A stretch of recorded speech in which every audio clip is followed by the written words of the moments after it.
kasih. Assalamualaikum warahmatullahi wabarakatuh.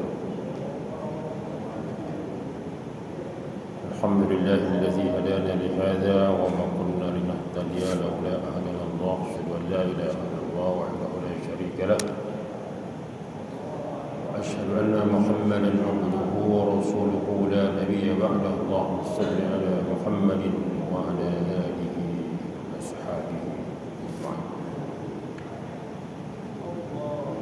Ba'du. Kaum muslimin jamaah salat maghrib dan pengajian malam Rabu Masjid Al-Huda pimpinan cabang Muhammadiyah Tebet Timur yang insyaallah dimuliakan Allah Subhanahu wa taala. Kita panjatkan syukur kita kepada Allah Subhanahu wa taala karena kita masih diberi kesempatan untuk thalabul ilmi dalam jamaah pengajian kita setiap Selasa atau malam Rabu di masjid ini sebagai salah satu cara kita mempertahankan agama kita.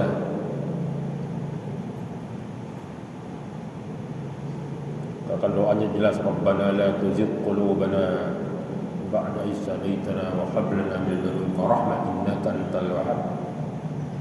Ya muqallibal qulub tsabbit qalbi ala dinik. Itu kan doanya gitu. Agar salah satu cara agar agama itu, ad-din al-Islam itu ada di dalam dada kita dan kita ringan melaksanakan segala perintahnya, larangannya serta petunjuk Allah. Maka salah satunya melalui pengajian. Ya ngaji dan mengkaji gitu. Salah satu cara kita mempertahankan agar agama itu ada di dalam dada kita. Yang kedua, agar kita tidak menjadi orang-orang yang angkuh serta sombong.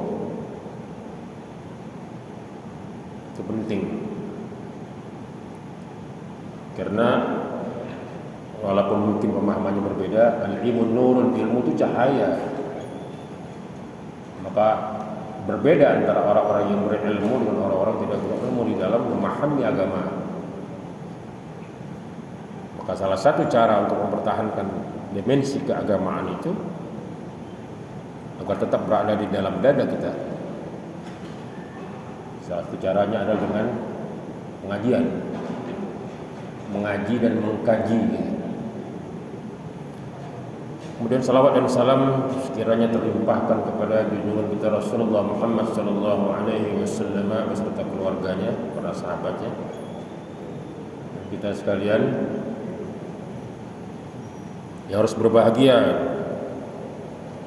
Ini kita jadi orang Islam diturunkan ya Rasulullah, innallaha wa malaikatahu yusholluna 'alan nabi ya ayyuhallazina amanu shallu 'alaihi wa sallimu taslima. Sehingga ada beberapa orang qari, para ahli Al-Quran, para ahli tilawah, ahli qiraah, itu kalau membaca ayat innallaha wa malaikatahu yusholluna 'alan nabi, itu dia agak dipanjangin dengan rasa gembira. Dia mengucapkan qiraahnya seperti begitu, bergembira dia dengan kelahiran dan kehadiran diutusnya Rasulullah Muhammad sallallahu alaihi wasallam. Dia bagian dari orang-orang yang percayai itu.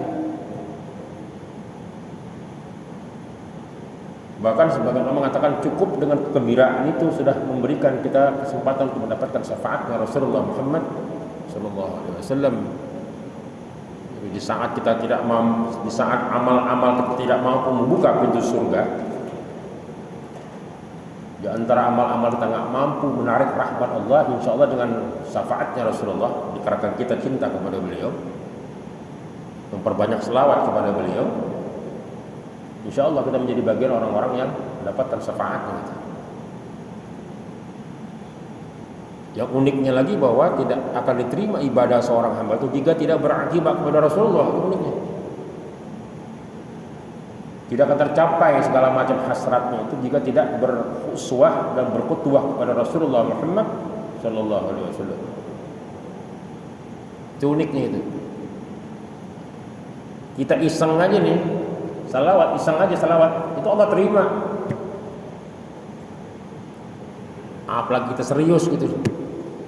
Jadi satu jenis zikir yang iseng aja kita, salawat itu iseng gitu ya, ketimbang ada ini ya bahasa ke bibir kita dengan salawat, itu Allah terima, langsung Allah terima.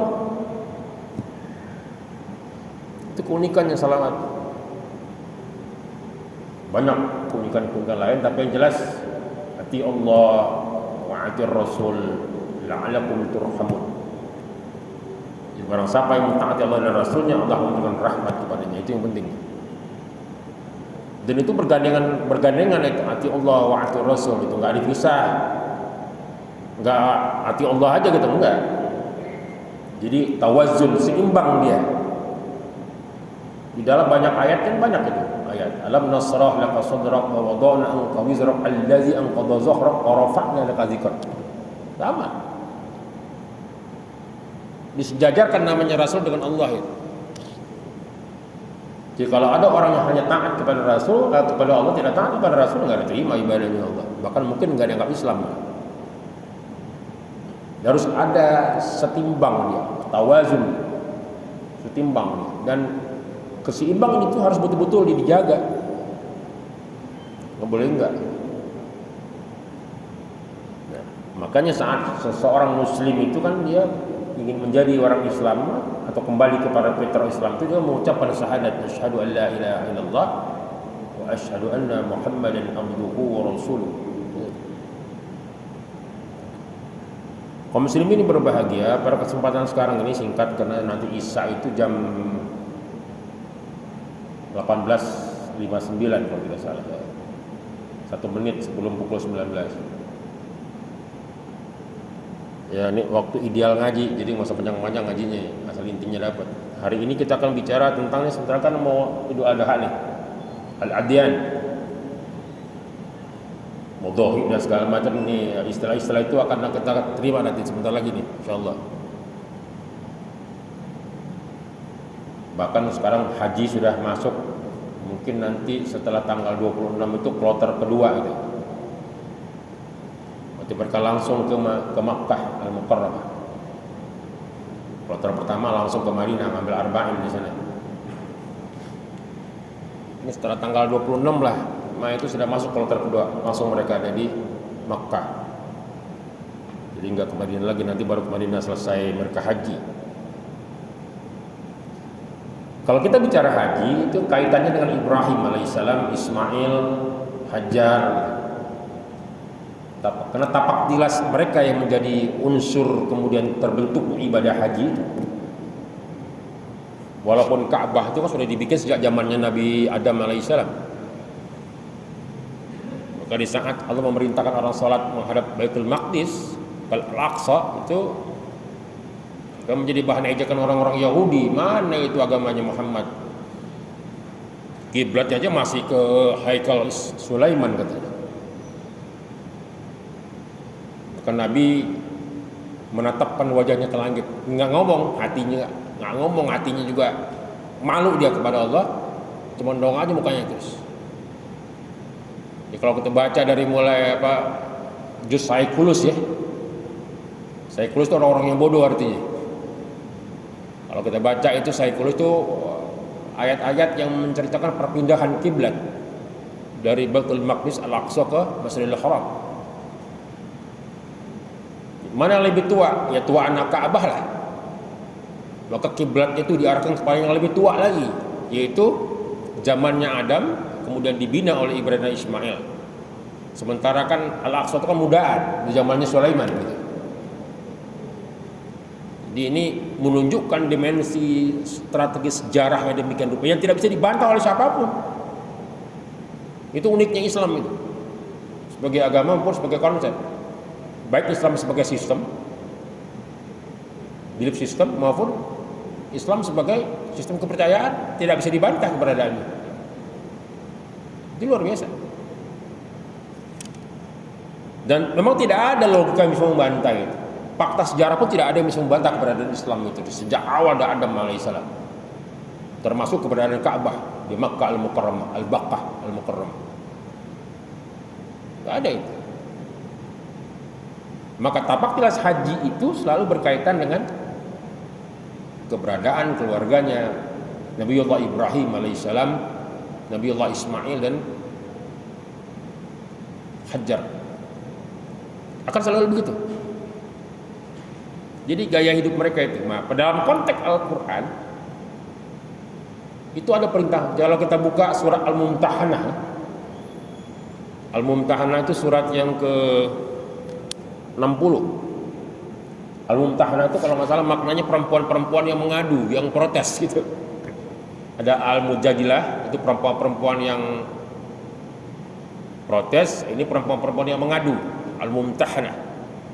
Jadi Quran itu banyak nama-nama perempuan, Anisa dan segala macam, nggak ada yang laki-laki.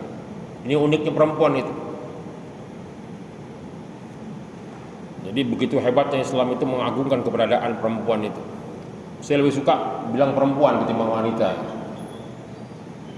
karena asal katanya berbeda. Kalau perempuan itu kan empu, ditambah awalan pe dan a, jadi perempuan.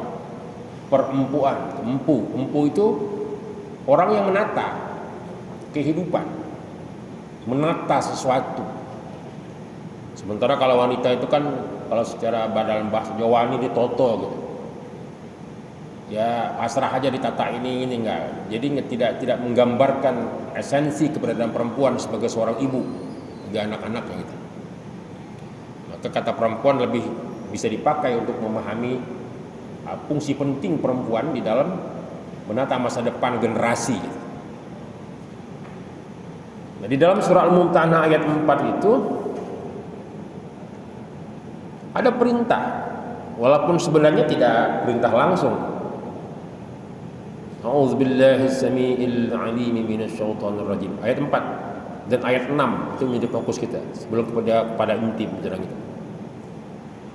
Allah menegaskan qad kana lakum uswatun hasanatun fi Ibrahim walladzina ma'ah. Ini pakai kata qad ya. Sungguh. Nah, qad itu ya bermakna sungguh, sama dengan inna. Telah ada suri teladan yang baik bagimu pada Ibrahim dan orang-orang yang bersama dengannya. Ini khitabnya kepada Rasulullah. Pada ayat 4 ini, qad kana lakum qad kana lakum uswatun hasanatun fi Ibrahim walladzina ma'ah. Jadi ada perintah Allah secara tidak langsung kepada Rasulullah Muhammad SAW untuk meniru, melakukan moving imitation gitu, gerakan peniruan. Jadi niru itu boleh Pak. Kita niru orang alim dalam beribadah boleh, selama orang alim itu beriktibar kepada Rasulullah. Jadi bukan taklid buta gitu. Kita menjadi mutabbi, bukan mukallid. Ya kalau kita memang nggak mampu ya menjadi mukallid dulu lah. Tapi kita mukallid kita itu kepada orang-orang yang beriktibar kepada Rasulullah sampai kita mampu menjadi mutabbi, orang-orang yang beriktibar kepada Rasulullah. Nah, Rasulullah juga disuruh meniru ini dengan kata-kata qad itu, meniru kehidupan Nabi Ibrahim alaihissalam dan keluarganya. Qad kana lakum uswatun hasanatun fi Ibrahim alladzina ma'ah. Ada suri teladan wahai Muhammad, ada sesungguhnya ada suri teladan baik pada Ibrahim dan pengikutnya. Jadi ada proses di mana Allah memerintahkan kepada Rasulullah Muhammad SAW untuk meniru kehidupan Ibrahim, keluarga dan para pengikutnya, di dalam mengagungkan Allah, di dalam mengelola bumi ini, di dalam mensiasati kehidupan ini. Jadi kita boleh meniru. Jadi jangan di belakang tanda nih ada perintah Allah meniru itu, disuruh Allah. Jadi Rasulullah itu disuruh meniru kehidupannya Nabi Allah Ibrahim alaihissalam.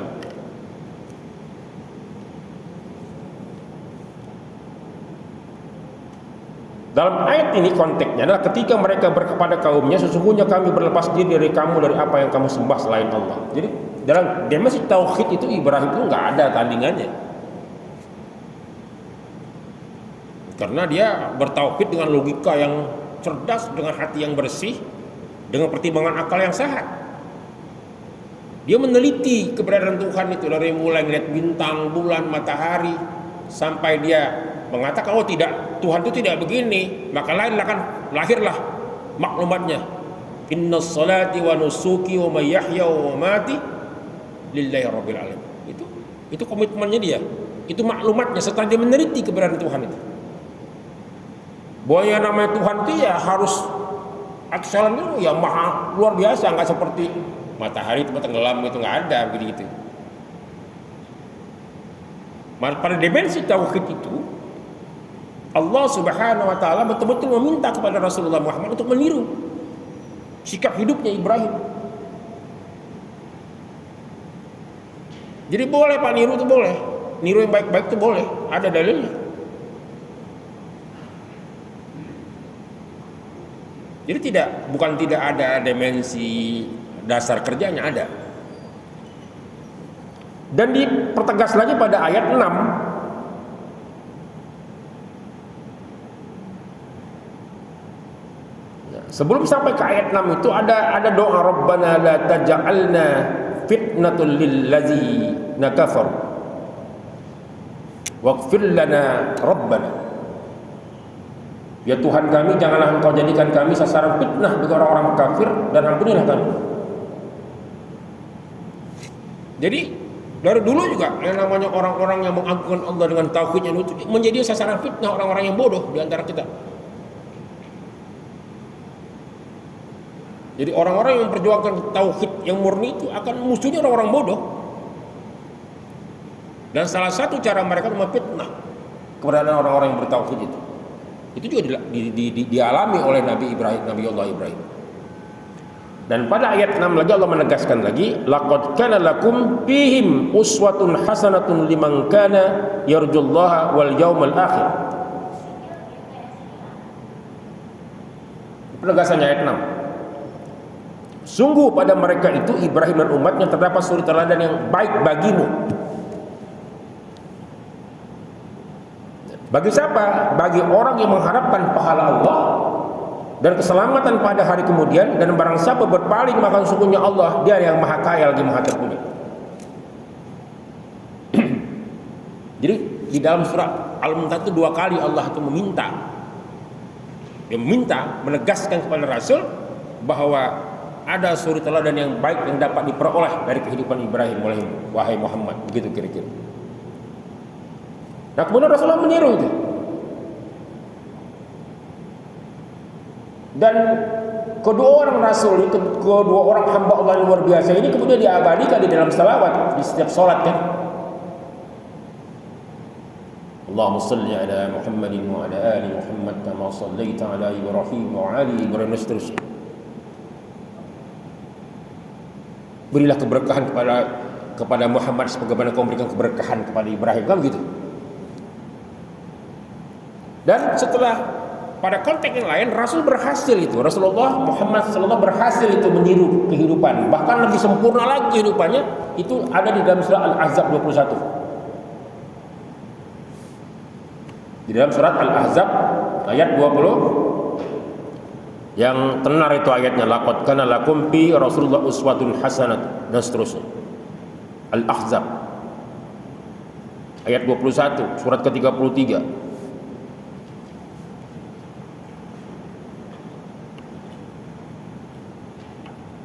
Pakai kata-kata laqad kana lakum fi Rasulillahi uswatun hasanatun liman kana yarjullaha wal yawmal akhir wa dzakarallaha katsiran. Sungguh telah ada pada diri Rasulullah itu Muhammad sallallahu alaihi wasallam suri teladan yang baik bagimu, bagi orang-orang yang mengharapkan rahmat Allah dan teladan di hari kiamat dan kedatangan hari kiamat dan banyak mengingat Allah. Artinya kita pada konteks Al-Ahzab 21 diminta juga oleh Allah meniru sikap hidupnya Muhammad yang telah berhasil meniru sikap hidupnya Ibrahim. Jadi ada proses penurunan dan peniruan, imitasi, moving of imitation gitu. Dalam teorinya begitu, di dalam teori motivasi begitu. Jadi ada proses peniruan. Nah, oleh karena itu di dalam surah An-Nisa ayat 9 ya, Allah menegaskan betul ini. Di dalam surah An-Nisa ayat 9 supaya proses peniruan itu benar.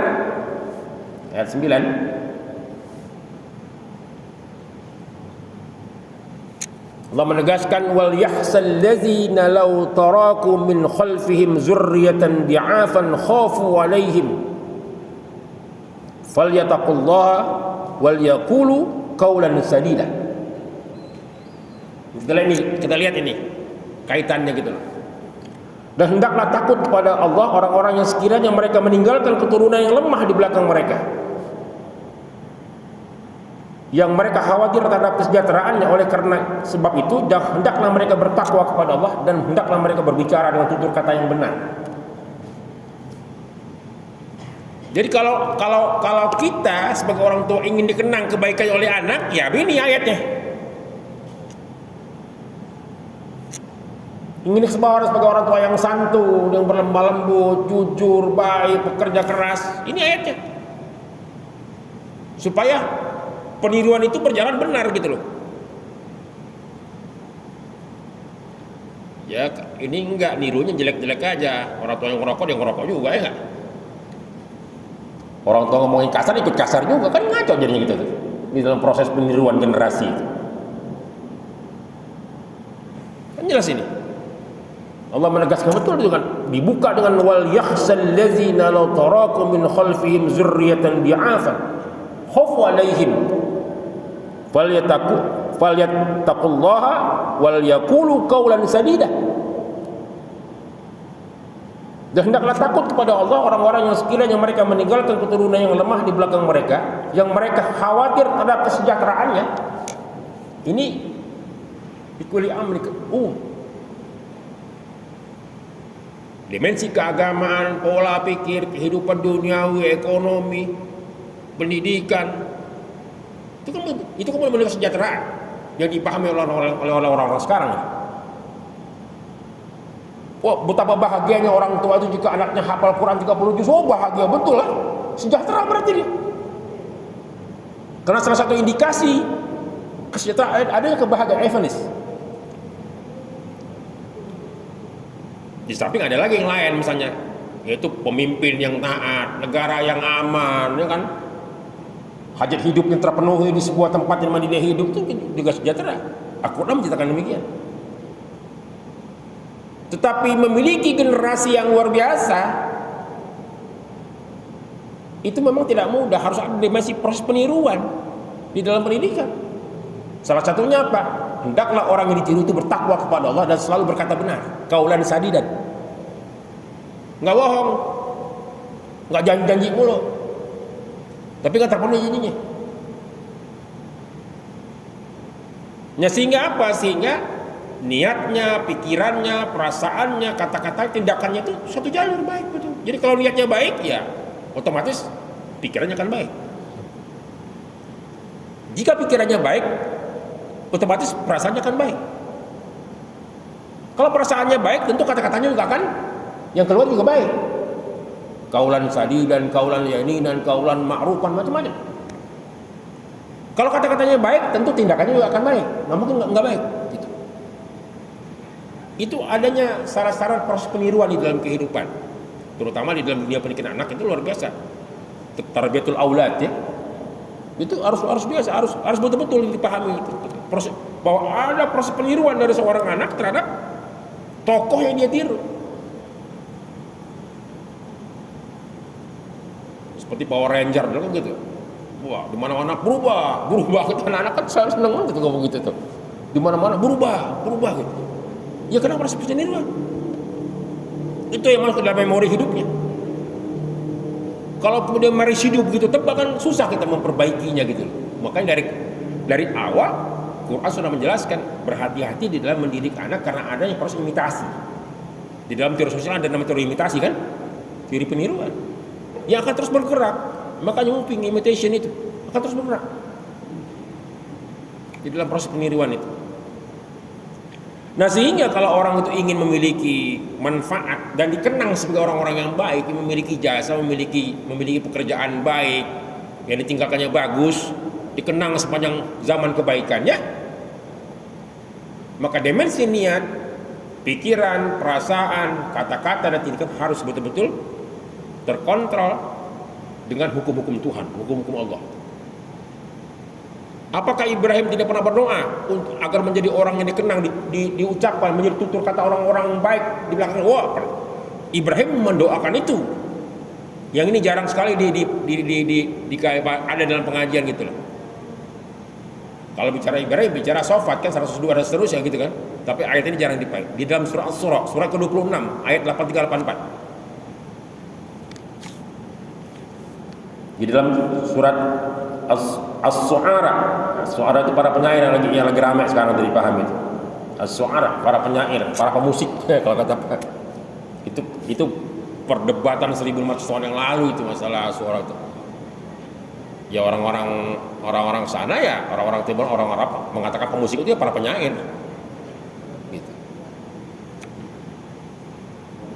Ayat 83-84. Mari kita mengambil pelajaran dari ayat ini. Ini doanya Ibrahim.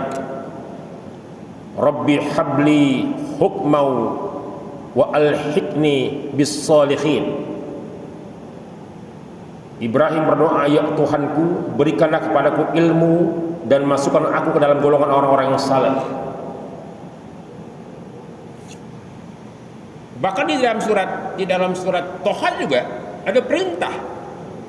Ini kan doa nih. Nah, doa Ibrahim minta agar ditambahkan ilmu. Di dalam surat Toha itu Allah memerintahkan kepada Rasulullah untuk minta ilmu. Rabbi zidni ilma. Di dalam surat Toha. Jadi para nabi itu tidak diminta lain, Pak. Diminta hanya taat kepada Allah, mentauhidkan Allah dan minta ilmu kepada Allah. Udah itu aja. Enggak disuruh minta kaya enggak. Karena yang namanya kaya itu automatically kalau orang taat misalkan kasih makan, Tuhan kan nggak mungkin mesti kasih makan lah. Rezekinya orang-orang soleh itu kan luar biasa gitu. Ada aja. Nggak usah susah payah dia. Di dalam Al-Hikam kan katakan demikian itu. Namanya makom tajrid namanya, bukan makom asbab. Para kiai, para habaib, segala orang-orang yang alim-alim itu kan dunia yang datang kepada dia, dunia yang datang kepada dia, bukan dia yang mencari dunia datang kepada dia. Karena makom tajrid. Dia bekerja hanya untuk Tuhan atau Allah. Tidak untuk dunia. Berbeda dengan orang-orang yang makom asbab kan, yang masih berusaha aja. Orang-orang dulu kan bilang begitu. Jadi kiai yang hebat itu duit cari dia, bukan dia cari duit. Karena posisi ibadahnya, posisi kedekatannya kepada Allah, yang diminta itu Rabbi habli hukman, hikmah, kata-kata hikmah. Wal hikni bis salihin. Ibrahim berdoa, ya Tuhanku, berikanlah kepadaku ilmu dan masuklah ke dalam golongan orang-orang yang saleh. Terus waj'alli lisana sidqin fil akhirah, dan jadikanlah aku buah tutur yang baik bagi orang-orang yang datang kemudian. Ini doanya nih. Dan jadikanlah aku buah tutur yang baik, yang selalu diperkatakan, diperbincangkan kebaikan-kebaikannya. Sampai gini hari masih Ibrahim diperbincangkan keberadaannya terus bersamaan dengan kepada Rasulullah dan para nabi, hampir semua pernah diperbincangkan keberadaannya, kebaikannya, keindahan ibadahnya, kebaikan sosialisasinya kepada masyarakat, itu diperbincangkan. Orang-orang yang sekarang ini, orang-orang kemudian setelah mereka. Artinya kalau kita ingin diperbincangkan juga oleh orang-orang setelah kita, setelah kita mati masuk kubur, kebaikannya, maka lakukanlah pekerjaan-pekerjaan yang penuh dengan manfaat, pekerjaan-pekerjaan yang penuh dengan ilmu dan manfaat. Jadi orang-orang yang berilmu, orang-orang saleh, orang-orang yang bermanfaat bagi orang lain. Kan itu kata Nabi, sebaik-baiknya orang itu adalah orang yang bermanfaat bagi orang lain. agar ditutur dia. Oh, ini si anu baik nih, anu baik, dia gini orangnya, terus walaupun orang udah mati, Pak. Itu doanya Ibrahim. Makanya tapak tilas ibadahnya Ibrahim dan keluarganya itu menjadi disempurnakan oleh Rasulullah SAW menjadi rangkaian ibadah haji. Ini uniknya Ibrahim alaihissalam. Contoh misalnya, saat dia disuruh menyembelih anaknya Ismail, itu udah gede, Pak. Dia tidak otoriter, apalagi kisahnya mencari Tuhan, dibakar di api, kita meninggalkan keluarganya di Bakkah yang begitu nggak ada apa-apa, yang nggak ada sumber daya yang bisa meninggalkan Hajar dan Ismail di lembah Bakkah itu yang tandus minta ampun, nggak ada sumber daya untuk dapat hidup di sana. Begitu taatnya kepada perintah Allah, dan puncaknya saat disuruh menyembelih anaknya yang dinanti lama sudah. Yang perintahnya itu uniknya apa? Hanya melalui mimpi aja. Enggak, Jibril nggak turun nyuruh itu. Kan biasanya Jibril turun kan, memberi wahyu. Ini tidak. Perintah menyembelih Ismail itu hanya melalui mimpi. 3 kali berturut-turut mimpinya itu. Perintahnya jelas. Kenapa? Karena dia pernah berhajat, jika kau beri aku anak ya Allah, akan apapun yang akan kau minta kepada anak itu akan aku lakukan. Maka Allah meminta janjinya Ibrahim.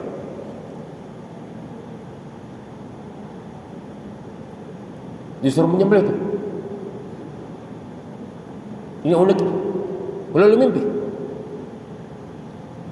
Maka dia bicara, dia nggak otoriter sebagai ayah, dia penganaknya. Sini, nah, baca dalam As-Saffat ayat 102 dan seterusnya itu. Itu kisahnya ada di dalam As-Saffat. As-Saffat ya 102. As-Saffat ya. Itu yang sering kalau khutbah ada itu kan itu diangkat itu. Kalau itu diangkat. Dan seterusnya. Kan seru itu dia. Diminta. Dia ngomong sama anaknya, Pak. Dia nggak otoriter jadi orang tua, diajak ngomong anaknya. Gini Ismail, ada perintah nih dari Allah, menurutku ini perintah dari Allah. Di dalam mimpiku aku disuruh menyembelih kau. Bagaimana pendapat kau? Kan begitu di dalam sobat itu. Bagaimana pendapatmu? Matara, bagaimana pendapatmu? Hebatnya lagi ini Ismail dengan tegar mengatakan, ya wahai ayahku, ya laksanakan apa yang diperintahkan kepadamu, sembelih aku. Hebatnya Pak, nggak protes dia Pak. Artinya apa? Hajar berhasil mendidik anaknya. Hajar berhasil mendidik anaknya untuk taat kepada Allah, taat kepada bapaknya. Walaupun Ibrahim jarang datang, sementara Hajar istri kedua, Sarah istri pertama. Kalau nggak salah tuh menurut sejarah tuh Ibrahim tuh istrinya 3. Hebat kan? Hajar berhasil mendidik anaknya untuk taat kepada Allah dan taat kepada ayahnya. Padahal tuh bapak jarang datang. Kalau di dalam sejarah tuh paling-paling 4 kali datang lah. Yang terakhir datang tuh ya saat dia menyuruh menggantikan tangga rumahnya. Nanti disuruh ganti istri. Ini Pak, fungsi seorang ibu ini luar biasa. Berhasil dia mendidik anaknya Ismail taat kepada Allah dan ayahnya. Karena ada kisah sebelumnya masalahnya, ada kisah sebelumnya.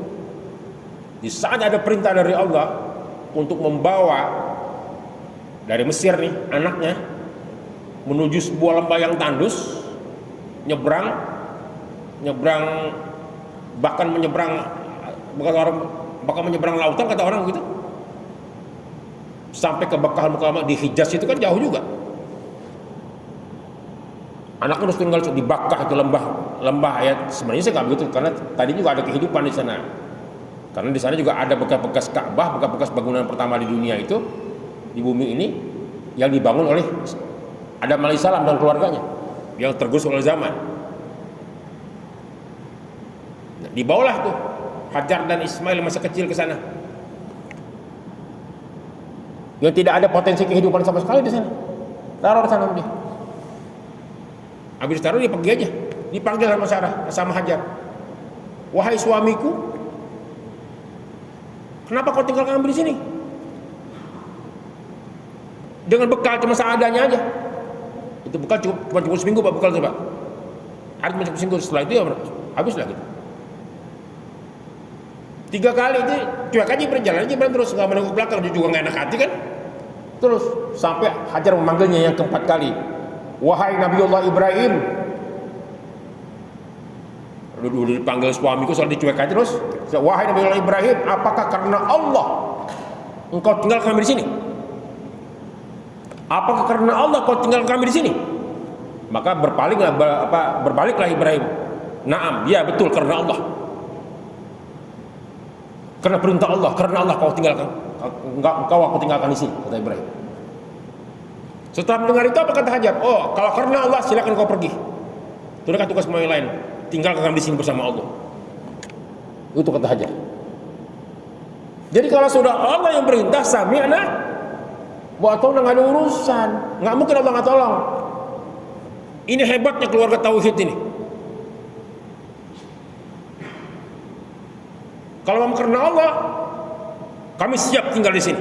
Silakan kau pergi untuk berdakwah tempat lain itu. Tegar betul tuh Hajar. Ya, walaupun secara kemanusiaan kan juga bingung, ini kan bekal cuma seminggu nih. Mau cari kemana lagi? Emang tandus Pak, gak ada apa-apa cuman itu. Bayangin aja zaman Ibrahim tuh. Sekarangnya tandus ya sama aja kan sekarang kan. Bayangin aja Pak. Nggak ada apa-apa. Jangan kan burung aja kagak mau nongkrong di situ. Panas. Tapi dikarenakan ada kehendak Allah, ya samina wa ta'ala, itu Hajarnya Pak. Siap. Nggak mungkin Allah nggak tolong. Maka pertolongan pertama kali Allah adalah dengan Zam-Zam itu. Zam-Zam. Mari kumpul itu artinya Zam-Zam.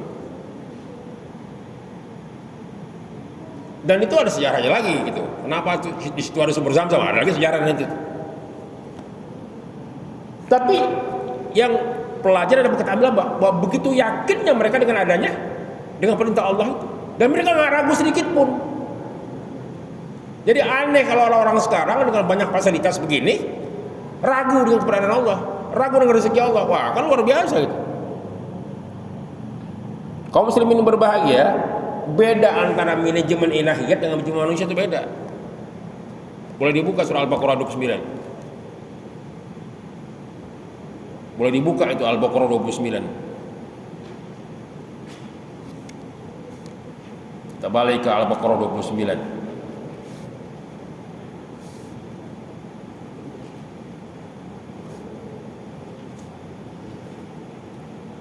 Al-Baqarah 29, kemudian lihat Al-Baqarah 30. Kira-kira itu pemahaman apa yang dapat kita tangkap di situ? Kira-kira apa tuh yang dapat kita tangkap di situ? Al-Baqarah 29, Pak. Mari kita baca bareng-bareng tuh ayat. Kita lihat. A'udzubillahi as-sami'il 'alim minasyaitonir rajim. Huwallazi khalaqa lakum ma fil ardi jami'an summa istawa ila as-sama'i fasawwahunna sab'a samawat wa huwa bikulli syai'in 'alim. Itu ain, Pak, langsung ain kan? Air bacaan itu. Dialah Allah yang menciptakan segala apa yang ada di bumi untukmu. Huwallazi khalaqa lakum ma fil ardi jami'an. Dialah Allah yang menciptakan segala apa yang ada di bumi untukmu.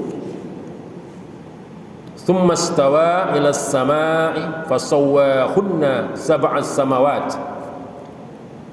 Kemudian dia menuju langit, lalu dia menyempurnakan menjadi 7 langit, dan dia Maha mengetahui segala sesuatu. Oke, cukup sampai itu aja. Wallazi huwallazi khalaqa lakum ma fil ardi jami'an. Dialah Allah yang telah menciptakan segala sesuatu yang ada di bumi untukmu.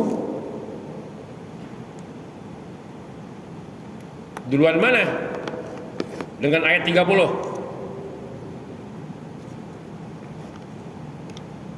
Di ayat 29 Allah menciptakan seluruh fasilitas dulu. Allah adakan semua fasilitas dulu. Ya kan? Ini itu semua Allah ciptakan fasilitasnya semua. Baru kemudian wa iz qala rabbuka lil malaikati inni ja'ilun fil ardi khalifah.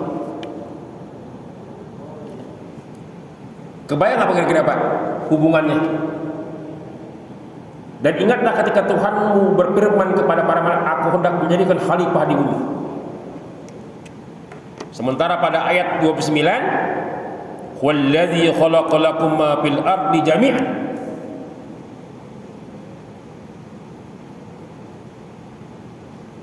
Versennya dulu yang Allah ciptakan atau fasilitasnya? Apa? Versennya dulu, pejabatnya dulu, orang yang akan menikmati fasilitas itu atau fasilitasnya yang Allah ciptakan lebih dahulu. Maka kalau kita menggunakan urutan ayat, Allah menciptakan fasilitasnya dulu. Baru orang tunjuk siapa yang harus memanfaatkan fasilitas itu. Itu bedanya manajemen Allah dengan manajemen makhluk. Kalau kita kan kagak. Tunjuk dulu pejabatnya, entar pejabat suruh nyari tuh. Udah kamu cari sendiri tuh fasilitasnya, begini, segala macam. Pusing kepalanya dia. Yang kedua, bahwa si khalifah itu nggak akan mungkin bisa membantah Tuhan. Kenapa? Kan gue sudah sediakan semua fasilitas buat lo. Manfaatkan. Bahkan sudah gue beri lo akal pikiran yang sehat untuk apa memanfaatkan alam semesta ini bi asma'ihim pada ayat 31. Untuk dapat memanfaatkan seluruh fasilitas yang kau ciptakan lebih dahulu itu, kata Allah, aku beri kau akal pikiran sehat, logika yang baik, cara berpikir yang bagus, sehingga kau mampu memanfaatkan semua apa yang ada ini. Jadi kalau bicara misalnya Hajar dan Ismail di lembah Bakkah itu bagian yang memang rasional gitu loh. Kira-kira rasional nggak Ibrahim meninggalkan keluarganya di Bakkah? Rasional. Kalau kita menggunakan pendekatan ayat 29, 30 serta 31 Al-Baqarah, rasional.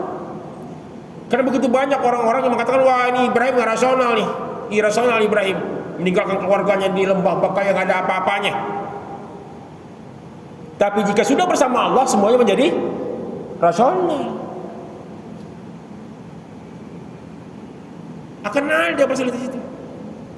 Selama orang itu sabar, sama Allah mampu menggunakan akal pikirannya untuk memanfaatkan alam ini, akan bisa. Jadi nggak ada alasan mereka tidak boleh bersyukur kepada Tuhan. Tidak ada alasan mereka tidak bersyukur. Hanya orang-orang kafir saja nggak bersyukur sama Allah. Orang-orang yang beriman akan terus bersyukur. La in syakartum azidannakum. Ini logikanya. Begini cara logika Islam itu bermain. Makanya dia masuk di dalam konteks kapasitas selekta Islam. Karena begitu pentingnya dia. Jadi nggak ada alasan Pak kita nolak perintah sebagai khalifah. Kan sudah aku bikin semua fasilitasnya. Bahkan sebelum ku tunjuk kau sebagai khalifah, aku sudah ciptakan seluruh fasilitas. Bahkan ada di dalam dirimu sendiri itu ku ciptakan fasilitasnya. Akal sehat, akal pikiran yang tidak dimiliki oleh makhluk lain kecuali engkau wahai manusia, kan begitu. Ini dimensinya itu. Yang perlu yang perlu kalau kita rangkaikan dari ayat Mumtahanatul itu. Begitulah keberadaan para nabi itu sebagai khalifah Allah yang memang ditunjuk tidak hanya sebagai khalifah, juga sebagai nabi, sebagai rasul, untuk mengingatkan manusia ini jangan pernah ragu kepada Allah. Dan jangan kemudian ngenyek kebaikan. Kalau ada orang-orang bagus, jangan tiru aja hidupnya, nggak apa-apa, nggak usah kasih yang sini orang-orang baik mah. Dan jangan pernah berburuk sangka kepada Tuhan. Dan jangan pernah berputus asa terhadap rahmat Allah. Itulah yang Hajar beri pelajaran kepada dia. Hajar dan Ismail tidak pernah berputus asa terhadap rahmat Allah.